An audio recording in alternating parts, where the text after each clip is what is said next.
Phew. The fire is now under control with this. What a relief, Lee-chan. It's great that it rained over the fire. But seriously, these people have no sense of danger at all. They are all asleep. It can't be helped. Our villagers do not know fire is dangerous, but we always believed from the old stories that our village was blessed with rain. So we often had festivals with bonfires without worrying. Well, the rain really did extinguish the fire. But this feels more like a water bomb exploded over us. Yeah, it was a really sudden downpour. It's almost as though the water was sucked up from the lake nearby and pumped on us. I know, right. Fine. We finally managed to shelter everyone from the rain. Speaking of which, where's Lent and the rest?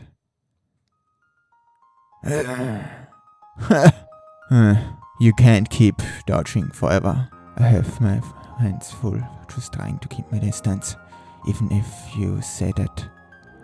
Keep thinking while fighting. And it's not just his long reach.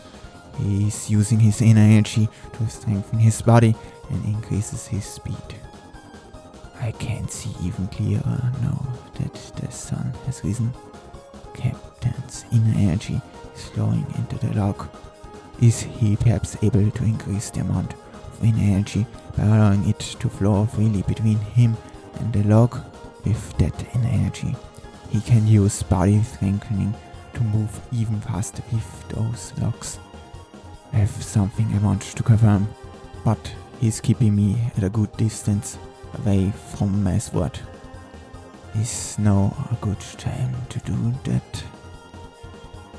I will have to take some time explaining the misunderstanding later, but Captain is seriously merciless.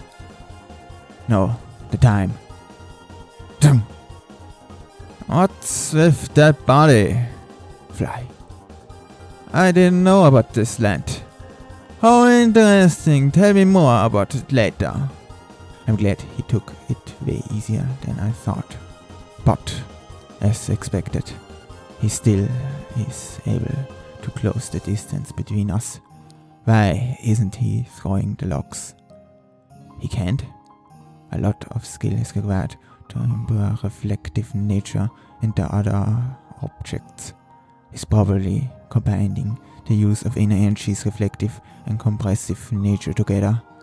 If you imagine the two energies to be like spiraling and kneading two threads together, they become a part of each other, making it difficult to separate them.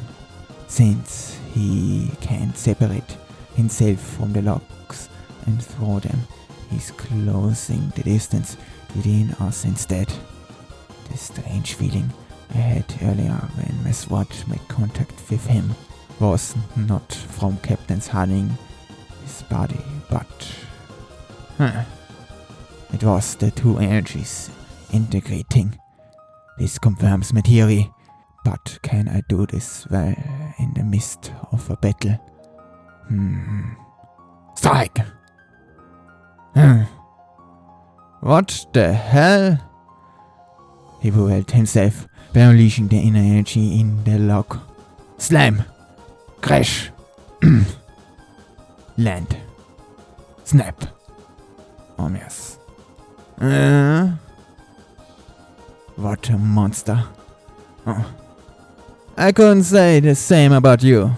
He chained his weapon into a great sword. This must mean he's testing me. I need to command the inner energies. Bam! So, you managed to stop my blow? As I thought, you have good instincts. Take this! Rumble. Demonic energy fusion. Fist Flurry unleashing. Punch. Stretch. In return for your lecture, I will explain what I'm about to do. I'm going to compress my demonic energy and inner energy into my wings. Stretch. Shall we hit each other with our strongest attack? Ha ha ha! I'm happy to hear that from you. Sure, I'm done telling you whatever I need to. From now on, it's just a head-on collision. Bam. That. Punch. Kick.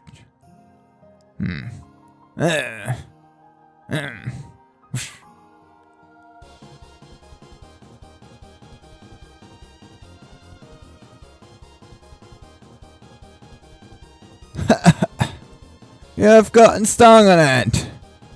Thanks to you. Shall we call a truce? Please, just leave me alone. A truce happens when both sides were not defeated in the match. It's entrusting ourselves to another reach. I can now pass it on to you, Clench. Huh?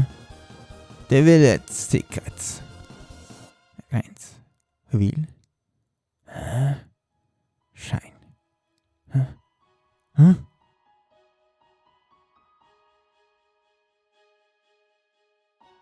Wow. Is it done, Captain? Yeah. He passed. Could you please explain just what's happening already? Whatever happened already and now? Did you just manipulate space? Modern magic hasn't been able to achieve space manipulations. And now, in some remote area, by just a single person? There, calm down, Lorraine. I will explain everything along the way, okay? This is all for Lent too. Bear with it for now. This is to be continued. Thank you for listening to chapter 53. I hope you liked it, and see you next time. Bye bye.